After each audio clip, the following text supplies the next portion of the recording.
Small Axe. Small Axe, yeah. Wow, first of all, just I think what Steve McQueen's managed to do there in terms of the stories he's told, we haven't seen that before. No, we haven't. How did that come about? How did it come about to work together? Right. Tell us a little bit about how that. I was part of the creative team, and Steve wanted to collate 5 or 6 writers to help him come up with narratives for the ideas that he had. And he already almost came with the first idea complete, Mangrove. That was almost complete in his head, the story he wanted to tell. And also Lovers Rock, you know. Education as well, they were pretty complete, those 3 narratives there. And then one day he came in to the office with all us eager creatives, you know, wanting to impress Steve.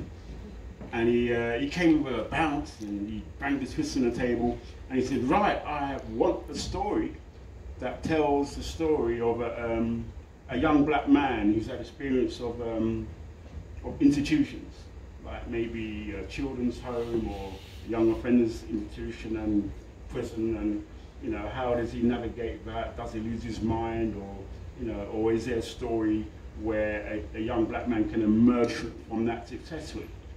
And one of my fellow writers pointed at me and said, Alex, that's your story. And Steve looked at me, he said, have you been holding out on me?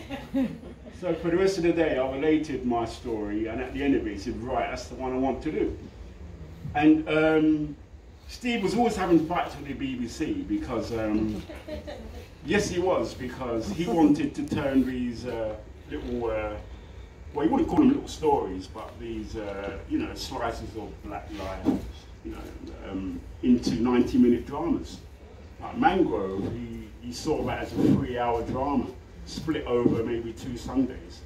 But the BBC, being the BBC, said, no, you can't do that. We can't do 9 o'clock news, 10:30 for 2 weeks running on a Sunday.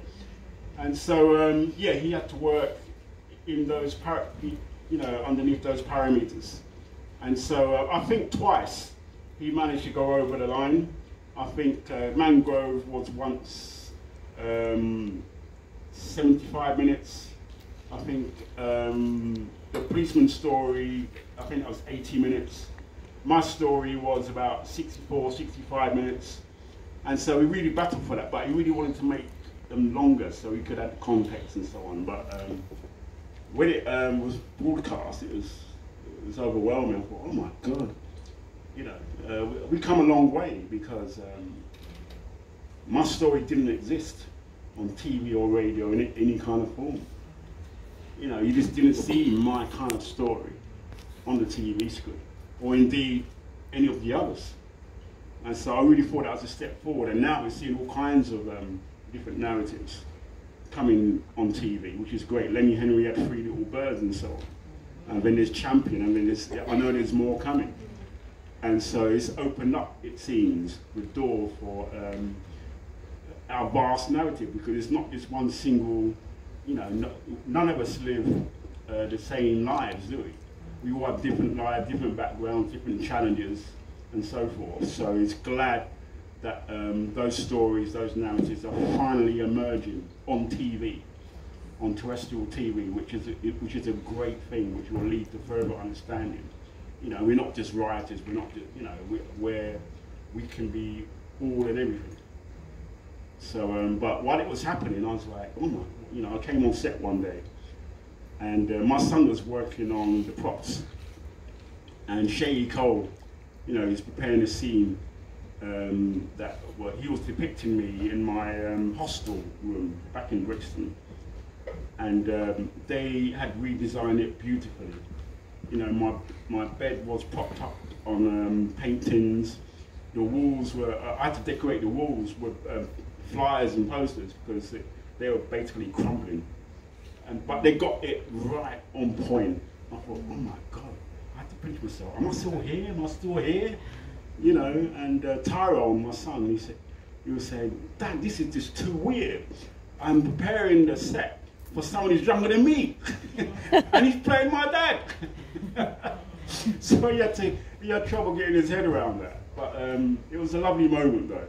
you know, because he learned a lot, you know, about you know, my life obviously before he was born, because sometimes it can be difficult to talk about, you know, especially the trauma.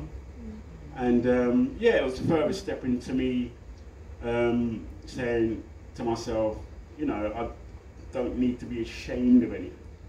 I can accept my backstory of what it was, what it is, and I guess I wrote the bio sufferer because I guess they just wanted to fill in the gaps, because obviously you cannot write everything, you know, include everything in an hour, 6-minute drama. So I wanted to do that. I mean, I don't know how many of you watched the Marley movie. How many of you watched the Marley movie? And you know, I loved it, but people still complain about, oh, you didn't have this, you didn't have that. You know, but even if it was 2.5 hours long, you cannot include everything. It's just impossible. So, but I loved it. I thought it was inspirational.